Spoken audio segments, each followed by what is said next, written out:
Nilanthi, over. Great. Good morning.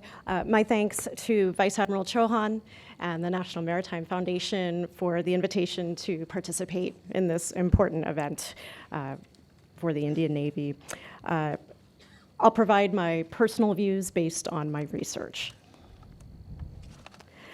So I was assigned this great research question that you see before you, and it has multiple elements to it that are worth unpacking.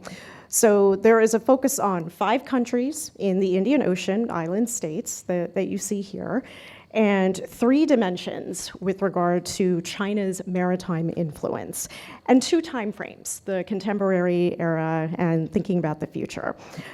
So essentially, these are the countries that are in the Ministry of External Affairs Indian Ocean Region Division, minus Sri Lanka.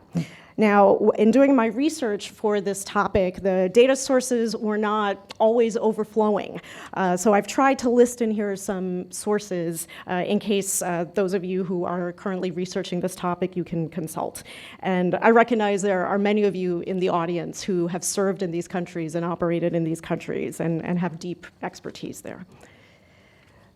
So I think it's important to look at some of the context to this question. There's certainly a geographic one. We're talking about the Western Indian Ocean due to the presence of the African island states, the Central Indian Ocean due to including Maldives. So essentially, we're not talking about the Eastern Indian Ocean, which generally gets a lot of attention to it, at least particularly in Washington. So we're also thinking about continents, Africa, Asia, particularly the South Asia subregion. And there's also a lot of regional architecture here. I've tried to list some of the institutions here, but it's important to note that some of these island states, they do exert leadership roles in regional architecture. For example, the chairperson of the African Union is from Comoros. One of the vice chairpersons from the Indian Ocean Tuna Commission is from Maldives. There's also a historical context that's important to consider when we're looking at these 5 countries. For example, France, the history that these countries have with France, and the UK. To this day, as we look at Mauritius in its legal battle for the Chagos Islands. There's also an important economic development context. When you look at the World Bank and its income categorizations, these countries, they are all evenly distributed across them. So Madagascar is considered a low-income country. At the lower middle-income country is Comoros. Upper middle-income countries are Maldives and Mauritius, and then high-income country is Seychelles. And then there's also an important substantive context here to this, because these countries, essentially 4 of the 5, are small island developing states. So that's an important feature that unites them. And also a theoretical context, increasingly as there is more attention to small states and how they navigate competition by major powers. So before we go deep in terms of China's maritime influence in some of these small states, let's zoom out and look at China globally. Essentially, there are many examples here. These are just a few in terms of how much China has grown, as we've seen over the last 15 to 20 years. The largest navy, its role in global shipping, and as a shipbuilder as well. Okay, so now looking into our research question. Essentially, when examining the 5 countries, it's really Madagascar that stands out in terms of the port development and relations with China. So this Tamatov project, essentially the port of Tomasina handles most of Madagascar's container traffic, about 90+%. And China Harbor Engineering Company, it signed a contract in 2015 for a deep water port with Tamatov. And the estimates are about $1 billion, $1 billion. And it involves essentially the construction of 2 container terminals. And the China analyst, Isaac Carden, he did actually a study of China's relations with Africa more broadly. But I thought he had some important context when he was looking at some of these particular port projects that may be informative. So he mentions how Chinese firms have built, financed, invested in, or operated one or more port terminals at 61 separate port facilities in 30 African states. So essentially putting all that to the side, this leaves only 8 coastal or African island states that do not host some PRC port infrastructure. And so this is where you see that 3 of the countries that we're talking about today, Comoros, Mauritius, and Seychelles. And of course, Maldives wasn't part of that analysis. So really, it's Madagascar that stands out on this dimension that we're examining. So for shipping, I'm going to try to get to this in the next 2 slides. Essentially, I thought it would be useful to see which countries have actually signed a memorandum of understanding with China on the Belt and Road Initiative. And so Mauritius stands out in not having signed the MOU on BRI. And on one hand, you can think this is consistent. Mauritius has a very deep set of security and defense relations with India, and this is important. But we'll see in the coming slides, actually, an interesting economic relationship with China. And a density map, this is another way we can look at shipping. And you actually see here, in terms of the traffic between Malacca and to Africa, it's not going past the Tomasina port. It's really passing by Mauritius. And so this gets to what Ambassador Saran was speaking about yesterday, where the logic of a port project may be there, but will the volume show up? That's really an open question with regard to China's project there in Tamatave. All right, trade. This is where Mauritius stands out again. Of these 5 countries, Mauritius has an economic cooperation zone with China. It also has a free trade agreement with China. And this agreement was actually China's first FTA with an African country. So there's an interesting duality here with Mauritius in terms of defense security relations. It's obviously very strong with India, and they did not sign the BRI MOU. However, there is this economic cooperation zone and free trade agreement with China. So it's an interesting duality. Now, when we're looking at the import and export partners for these 5 island countries, it's important to note what's here, but also what's not here. So China is the top import partner for most of these countries. But I think there is an important qualification here, because this generally reflects China's role in the global economy. So I think we need to kind of consider that more broadly beyond these island nations. But it is interesting to see where China is not number 1 as an import partner. And that's essentially with Maldives and Seychelles, where the UAE is actually its partner. But finally, I think we should note that China is not a critical export partner for these countries. And that's what really matters. The exports, it allows these countries to bring home national income. So that is critical. Now, looking specifically at, it looks like there's a little bit of a, I'm not sure what's going on here with the formatting, but looking at the trade specifically with China, what really stands out here is Madagascar in terms of both its imports and its exports.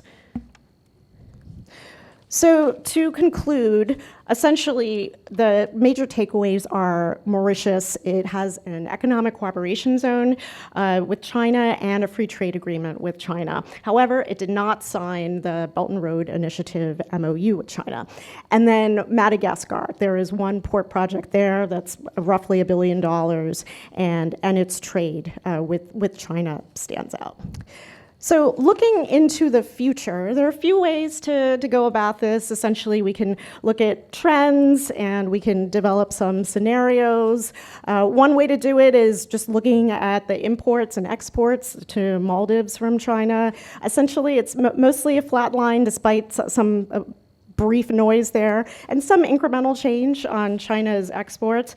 But I think what is important is the new administration that is being inaugurated tomorrow in Maldives.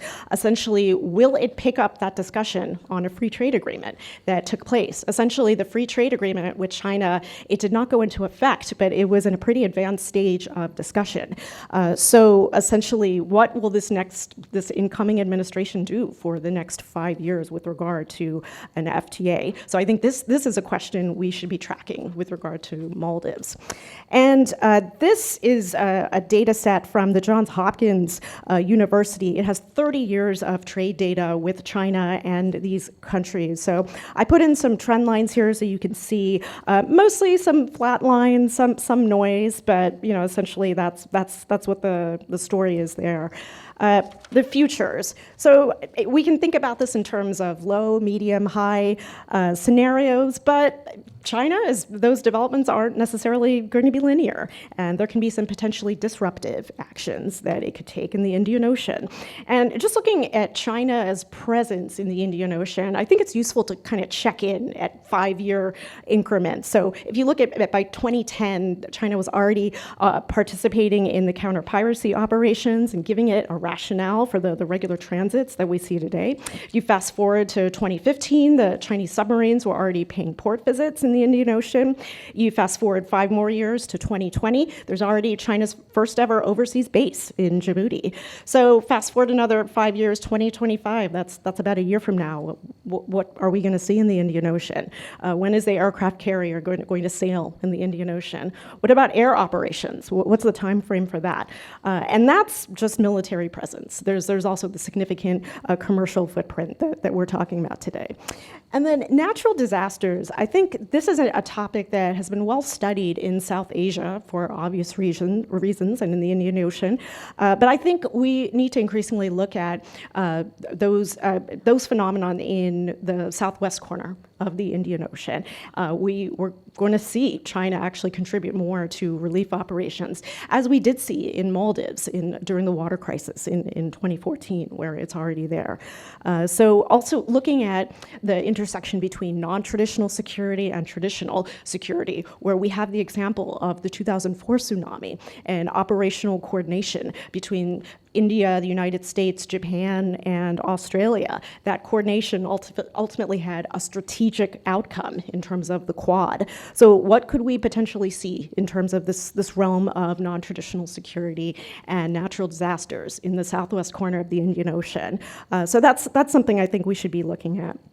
And then we heard the Brigadier speaking yesterday about Lamu Port as the gateway to the continent. So I think as we're also examining these African island states, not just to look specifically at them, but to look at their interconnectedness to the continent and the relationship there. And I'll mention tourism in Comoros. So the UN resident coordinator has spoken about this, how Comoros is actually the only one of these islands that doesn't have a developed tourist industry, and how Seychelles and Madagascar actually receive many tourists per year. So this is also a potential opening for China, as we've seen elsewhere, in terms of presence and getting essentially a foot in there. And the IPRD concept note rightly acknowledges this race for hard-to-obtain materials, and the International Seabed Authority, how there aren't those regulations yet that will help contribute to norms in terms of this industry. And it's getting a lot of more attention, a big Washington Post story recently on the ISA and seabed exploration.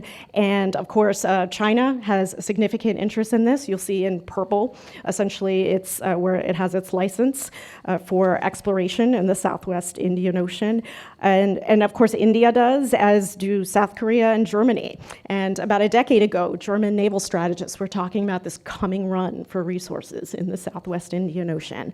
So what does that mean in terms of presence? And if history is any guide, we can think about missions that might bring countries more into this region, as we saw with the counter-piracy deployments and the outcome with regard to China's presence in the region.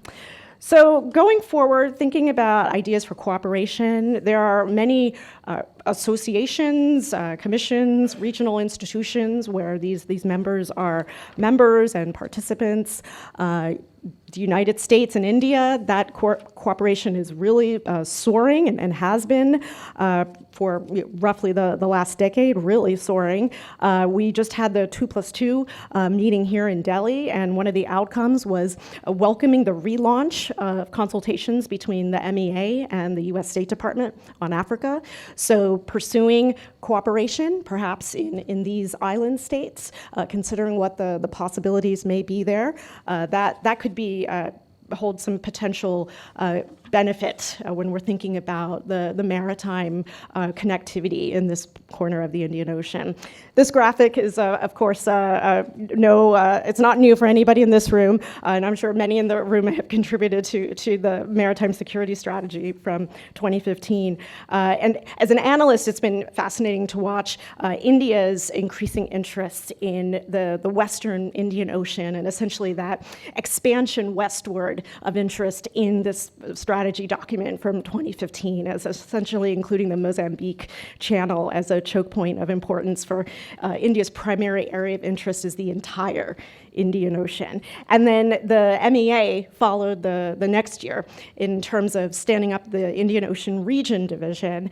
And interestingly, Comoros and Madagascar were not part of that. So it took a few years for even MEA to expand its focus to include all of the African countries and also Maldives that we're talking about today.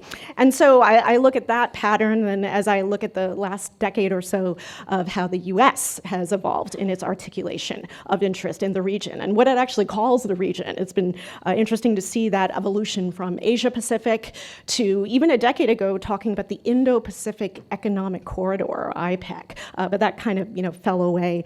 And then even some discussion about the Indo-Asia-Pacific out of US Pacific Command and back in Washington for the Tri-Service Maritime Strategy. But since the Trump administration, really seeing that consistent use of the term Indo-Pacific. And that has also continued into the Biden administration with regard to the National Security Strategy, the National Defense Strategy, and the Indo-Pacific Strategy that were all released in 2022. And just as I have a couple more minutes here, I wanted to mention the White House's strategy for sub-Saharan Africa. A couple comments. There's no mention of these 4 African island states, but that's actually consistent with the Indo-Pacific strategy, which does not mention Maldives. But there is one substantive mention of the Indian Ocean, and I think it's important because it actually acknowledges an effort within the US government to actually try to transcend some of those bureaucratic and regional seams when approaching the Indian Ocean.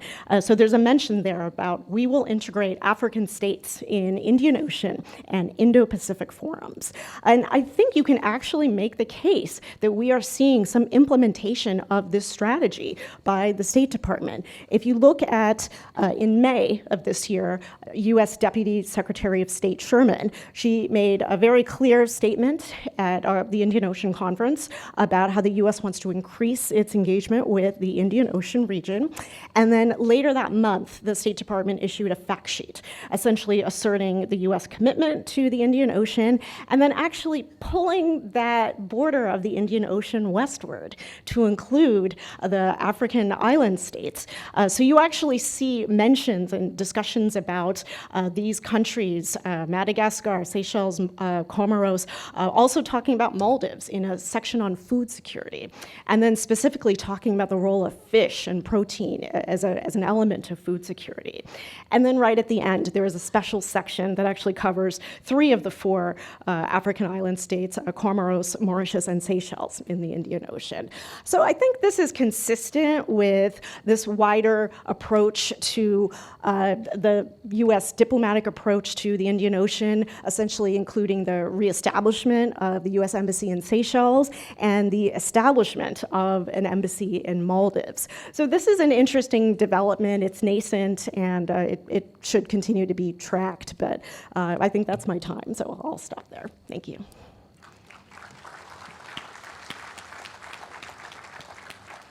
Thank you very much, Nilanthi, for your insights into the present and indeed the future, and China and the US and their interrelations to the area.